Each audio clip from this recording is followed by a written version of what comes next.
La pregunta es, ¿a quién creen ustedes que puso de rodillas Estados Unidos? ¿A Rusia? ¿A China? ¿A la India? ¿A Europa? Y además lo puso a 6 metros de distancia. Fue Alberto Fernández, presidente de Argentina. En ese tiempo todavía era presidente de Brasil, Jair Bolsonaro. Y con ellos, abrazado, así, hasta abrazado. Miren a Macron en dónde lo puso. Una distancia gigantesca.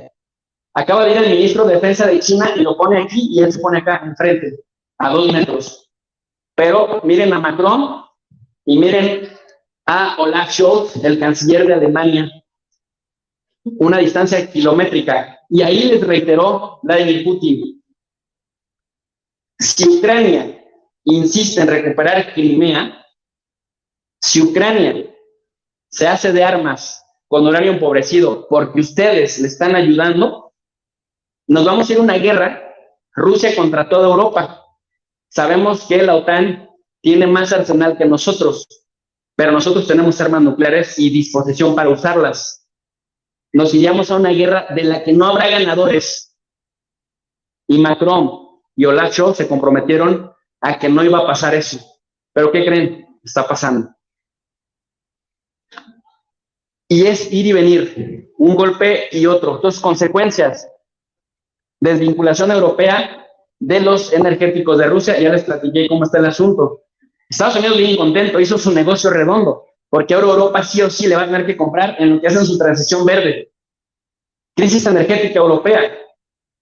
Se dispararon los precios de todo. Logística de combustible. Bueno, de eso ustedes saben más que yo, ¿no? ¿Qué pasa con un pueblo que pierde sus energéticos si no tiene energías alternativas? Todo se encarece. Estados Unidos tuvo una inflación más alta de los últimos 40 años también, incluso más alta que México. Y la inflación en Europa ha sido tan, pero tan alta, que, ojo, ha estado por encima de 2 dígitos. Si algo presumía la Unión Europea es que a partir de que hicieron su proceso de regionalización, es que eran excelentes manejando la inflación. Una inflación bien manejada, para que se den una idea, es entre el 2.7 y el 3.2%, con toda la complejidad que es el manejo de una economía. Por ejemplo, Alemania no ha podido bajarla de 7%. 7, 8, 9, 10, 11, 12, 13, 14, 15. Los países bálticos, Estonia, Letonia, Lituania, Polonia, Finlandia, la han tenido hasta en 23, 24, 25%. Turquía tiene una inflación de 60%. Y en este momento Ucrania también está en default técnico, es decir, no tiene para seguir pagando las deudas o los intereses de las deudas en los plazos establecidos. Pero Estados Unidos, por primera vez en una guerra en la que no está peleando directamente, pero está metiendo un montón de recursos económicos, políticos, diplomáticos, resintió las consecuencias de la guerra en su propio territorio, porque la inflación le pegó. Nada más que, ¿qué creen? Biden despertó y se volvió a animar, porque en las elecciones intermedias no tuvo los resultados catastróficos que los republicanos esperaban, y entonces se volvió a envalentonar y dijo, con Ucrania hasta la victoria. Y eso es peligroso porque si hay un error de cálculo, volvemos a los temores, profesores, de la Guerra Fría, que era el principal temor, que con un error de cálculo se desatara una tercera guerra mundial, que sería nuclear, y ahí sí, hasta los que no tenemos nivel en el entierro, y que hemos estado abogando porque ya se dejen de tonterías, y se dejen de poner la vida en peligro de la humanidad, pues también tendríamos consecuencias serias, ¿no? Finalmente, Rusia tampoco tiene gran interés en que esto acabe pronto. Miren ustedes los niveles de aceptación de Vladimir Putin. Azul cielo. Desde enero del 2020 hasta desde que empezó la guerra, febrero del 2022, esto, o sea, es un gigante.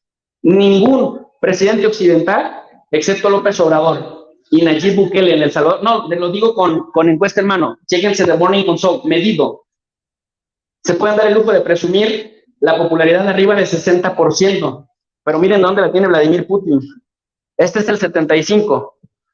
Desde que los primeros meses de la guerra, miren ustedes, luego cayó y luego otra vez, ¡frum! ¿Qué dice Putin? Los rusos no me odian por las sanciones. Los rusos, de hecho, se volvieron más nacionalistas. George Orwell tenía razón cuando decía que la creación de un enemigo común al exterior cohesionaba el interior. Pues nosotros resistimos hasta donde tope. Y por el otro lado, aunque Ucrania y la población civil de Ucrania sí la está pasando muy mal,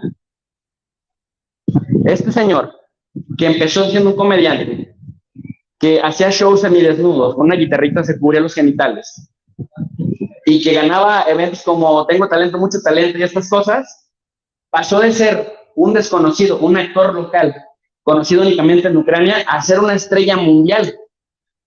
Los parlamentos, los congresos, los senados del mundo lo han invitado y ahora visita frecuentemente la Casa Blanca.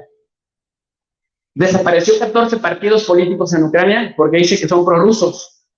Ya está el presidente de la Corte Suprema de Justicia, del Poder Judicial, está en la cárcel acusado de haber recibido $3 millones. Todos los opositores ya se fueron de Ucrania con la salvedad de ser tratados de traidores a la patria. O sea, ya se quedó sin opositores, pues. Y el otro día le dijeron, oye, este año tendría que haber elecciones en Ucrania, ¿verdad? Dijo, sí, pero hay ley marcial. Mientras exista ley marcial, es decir, guerra con Rusia, lo siento, no puede haber elecciones. Pero tampoco puede haber cambio de gobierno. ¿Y quién está en el gobierno? Él. Entonces ahora gobierna a sus anchas ahí y ya sale en la revista Time como el héroe del año. Ahí salió Peña Nieto. By the way, en Vogue, en donde salen las principales figuras más famosas en Occidente, con Olena Zelenska, su esposa. La pregunta es, ¿Zelensky tiene razón para querer acabar con la guerra? No, es la principal estrella en este momento de Ucrania y del mundo, yo diría. O sea, acaba de regresar de Europa y lo reciben en Londres, en Versalles, o sea, lo reciben en todo el mundo, excepto en África. Los africanos no han querido juntarse con él. Los panistas el otro organizaron en un salón adjunto de la Cámara de Diputados una videoconferencia por Zoom y no tuvieron la respuesta que pensaban que iban a tener, como de unos 10, 12 minutos. Es decir, pero tiene eco en todo el mundo. No tiene incentivos para acabar con la guerra porque se ha vuelto muy famoso y eso le da poder.